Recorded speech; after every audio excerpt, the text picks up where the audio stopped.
Assalamualaikum warahmatullahi wabarakatuh. Alhamdulillahi ba'isir rusuli wal anbiya rahmatan linnasi bin nuril mubin. Wassalatu wassalamu ala sayyidina Muhammadin asyrafil mursalin wa ala alihi tahirina wa sahabatihil khiratil muntajabin. Asyhadu an la ilaha illallah wahdahu la syarikalah arhamur rahimin al-ahadul munazzahu an syabahil makhluqin. Wa asyhadu anna sayyidana Muhammadar rasul rabbil alamin wa sayyidu waladi adam ajma'in. Amma ba'du. Bismillahirrahmanirrahim. Rabbi shrah li sadri wa yassir li amri wahlul 'uqdatam min lisani yafqahu qawli. Saudara-saudara kaum muslimin wal muslimat rahimakumullah,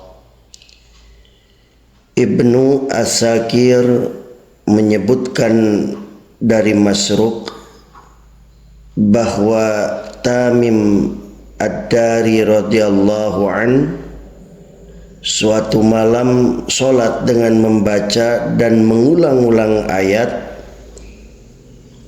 Am hasiballadzina najtarahus sayyiati an naj'alahum kalladzina amanu wa amilus solihati sawa'am mahyahum wa mamatuhum sa'a ma yahkumun.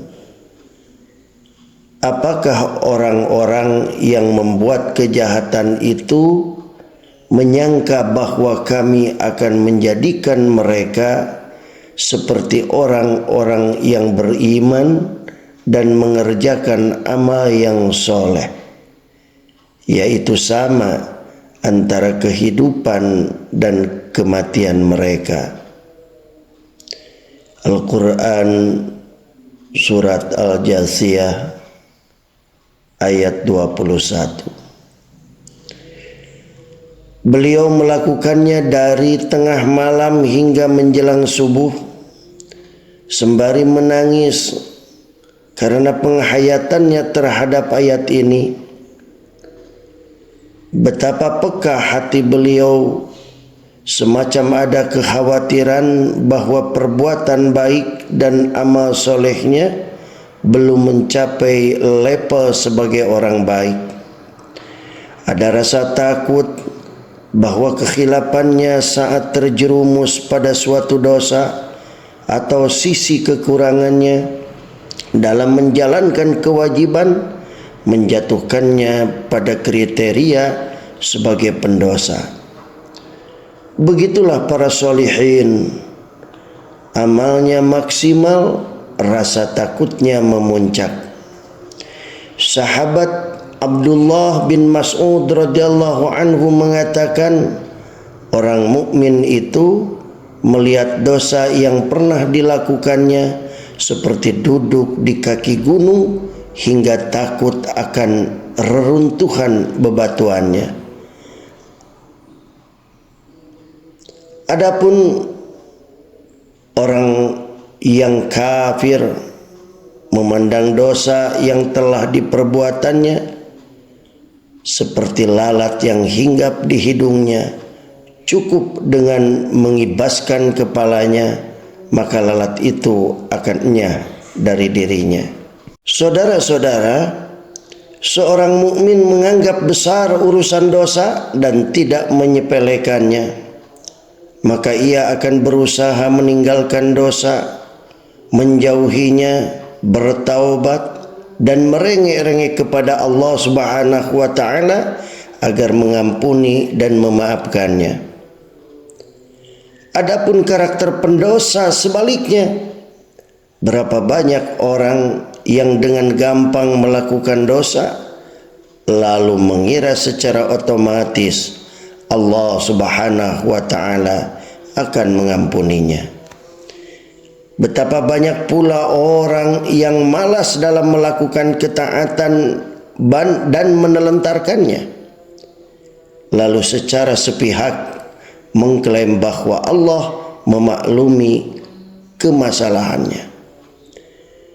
Mereka mengklaim sebagai kata hati atau nurani yang Allah fitrahkan kepadanya, padahal ia tidak mau tahu petunjuknya, perintah dan larangannya, lalu mengira sudah mentaatinya.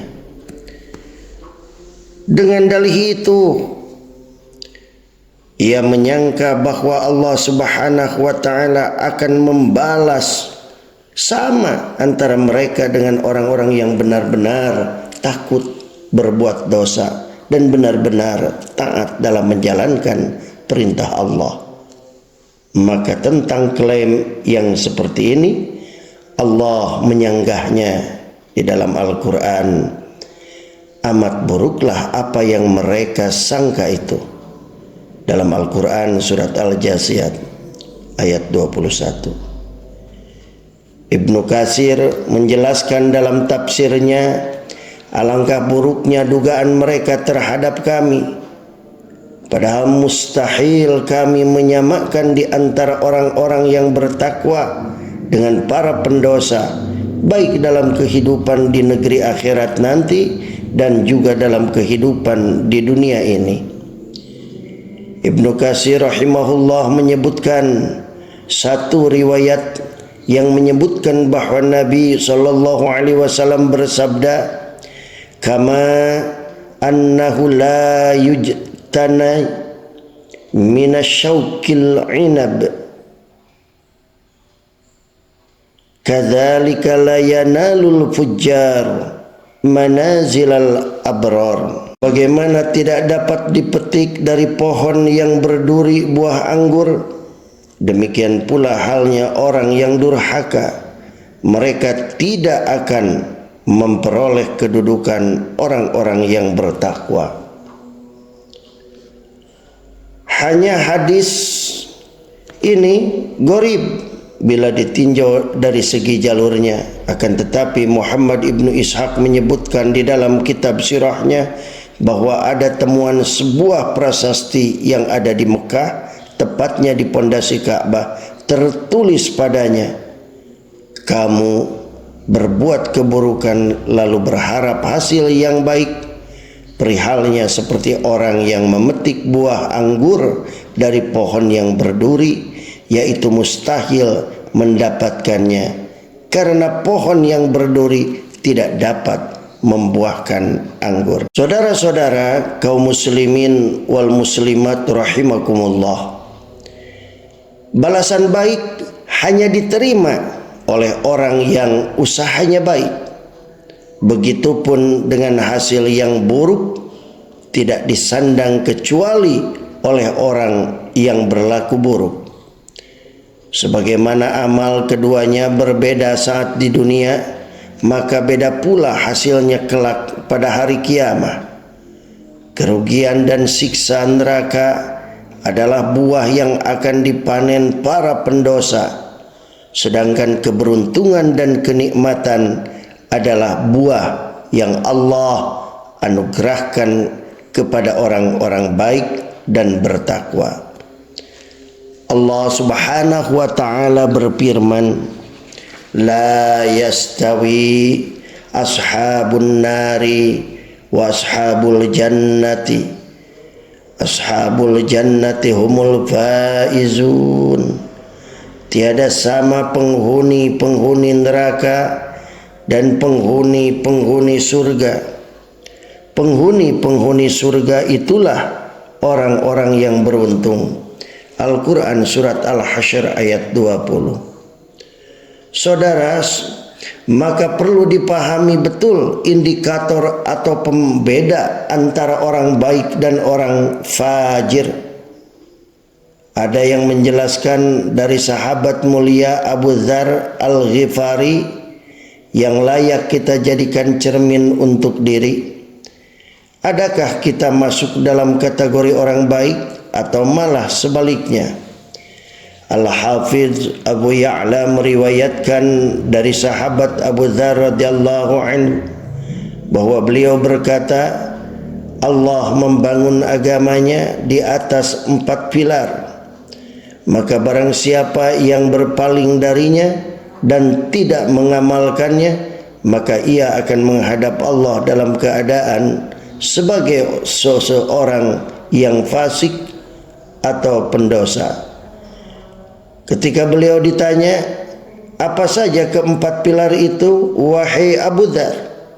Beliau menjawab, hendaklah seseorang mengambil apa yang dihalalkan oleh Allah Subhanahu wa ta'ala karena Allah, dan menolak atau menghindari apa yang diharamkan oleh Allah karena Allah.